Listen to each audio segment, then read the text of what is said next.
This is Nat Segaloff for Bear Manor Media's author audio interview series. I'm talking about Final Cuts, the last films of 50 great directors, which by coincidence I also wrote. I'm recording this in my office in North Hollywood, and those noises you hear in the background are not only the traffic, children playing in a nearby playground, a couple of dogs, possible fire engines, helicopter and airplane flyovers, and there's a rooster somewhere in the neighborhood. I'm also accompanied in my office by a housefly. Remember the fly that kept James Stewart company in The Spirit of St. Louis? Well, his brother's with me. I like working in a noisy area. It's like we used to work in newspaper city rooms, where if it got quiet, you knew something was wrong. No, I need the hustle and bustle and a rumble nearby. So living in Los Angeles with traffic and earthquakes, it's kind of fitting. That has nothing to do with Final Cuts, but it does show that I like my work. I love writing.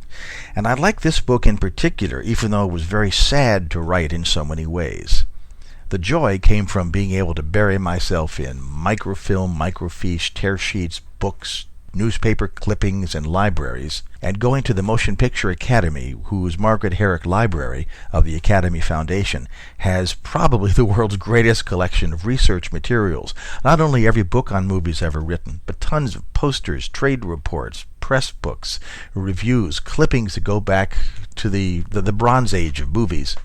And also personal collections of producers, directors, writers, actors, and many of the technicians who worked on the movies which we now hold dear. There are also collections at USC and UCLA, but the Academy was my primary benefactor in this. To be able to go back into the files and see yellowed clippings of D.W. Griffith's last movie and how he made it and who he cast. Then going into Lillian Gish's biography and reading about a dinner that she and her sister Lillian had with the great Griffith when he was talking about making this movie. All of these pieces form dots that I can connect into a through line to recreate how the last movies of great directors were made, and in some cases unmade. The sadness comes from the fact that I was writing, and there's no way to get around this, 50 obituaries. About a quarter of them were people that I had met, had talked with, and in many cases was even a close friend. Writing an appreciation of these directors was one of the finest feelings I could ever have, in some way to temper the sad feelings I had in losing them and their films. The inspiration for writing the book is, well, sort of a pragmatic one. I wanted to read it. The library is filled with lots of books about the first films of directors who later became famous. You know, cineasts who will go through and pick apart a movie frame by frame and try to find little elements and little things that later blossomed into part of the director's oeuvre. But what about the last films? There's prevailing wisdom that the last movies made by great directors are terrible. That is not the case. Roughly half of them are quite estimable. For every Buddy Buddy by Billy Wilder, which is an unfortunate film, you look at The Dead, which is not only one of John Huston's best films, but one of the best films ever made. Or look at Joseph L. Mankiewicz's Sleuth, a marvelous film adaptation of the Anthony Shaffer stage hit, which twists the audience around its little fingers. Even if you've seen it on the stage, there are new joys to find in it. Sidney Lumet's last film, Before the Devil Knows You're Dead, is the movie that is so special that everybody thinks he discovered it himself. Orson Welles' last film, F for Fake, looks like a documentary, but in fact it's completely scripted and is, not only that, the inspiration for reality television, which is also completely scripted and yet fake. David Lean's last film, A Passage to India, is not only an acknowledged classic, but it established home box office as a force in both television and theatrical films. The 50 directors in Final Cuts were chosen for 4 firm and very understandable reasons. First, he had to be dead. Second, there had to be enough existing material to be able to reconstruct the behind-the-scenes making-of story of the film. Thirdly, it had to be a scripted feature. Nothing against documentaries, but a scripted feature shows preparation, adaptation, casting, post-production, and release in ways that documentaries, by their definition, don't do. And fourth, and this is the most ephemeral, I had to feel a kinship. I had to feel interest. Something had to affect me about the film or the director or both. In many cases, this was because I had interviewed the director and felt that I wanted to bring something, an appreciation, to talking about his work. At other times, you simply couldn't ignore the director of the film, even though I might not have had a high regard for one or the other.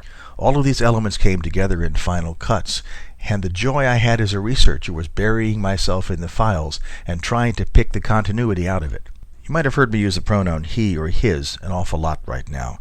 Well, that's a sad report on the state of women in the film industry, and especially the state of women in the film industry from the 20s, 30s, and 40s. There's only one woman director in Final Cuts, and that's Dorothy Arzner. She was the only director who was consistently employed and turned out a body of work that it was possible to evaluate. Another fine director who also happened to be a woman, Ida Lupino, would have made it in, but after a handful of films she went into television, and that's where she directed the bulk of her later work. I kind of doubt she had much control. If there's a Final Cuts 2, however, she'll be in there. Nora Ephron is another fine female director, but she passed away after the book had gone into typeset. She will be in Final Cuts 2 if there is a sequel. 50 films, 50 directors. Was there a consistent writing style? Well, there was, in the sense that I celebrated the works of each of them, but some lent themselves more to a comic treatment than others. In a few cases, and I'm thinking of the one on Otto Preminger, I had worked with Otto a number of times, didn't enjoy it very much, and that came through in my evaluation of his last film, which was called The Human Factor. Each director and each film is different, and so I tried to make each essay in Final Cuts also different. In some cases, I reflected the mood of the film. If it was a comedy, I could afford to be lighthearted. If it was a drama, I would be quite serious.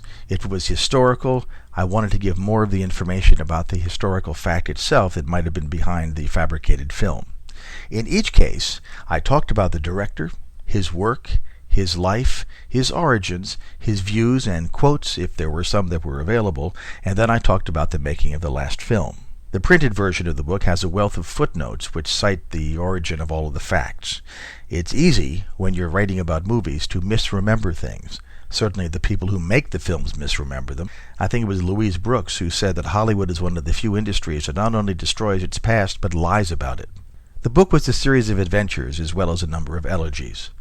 I was able to see movies that I had avoided because I thought they weren't very good, and was quite surprised to find out that they were very good indeed.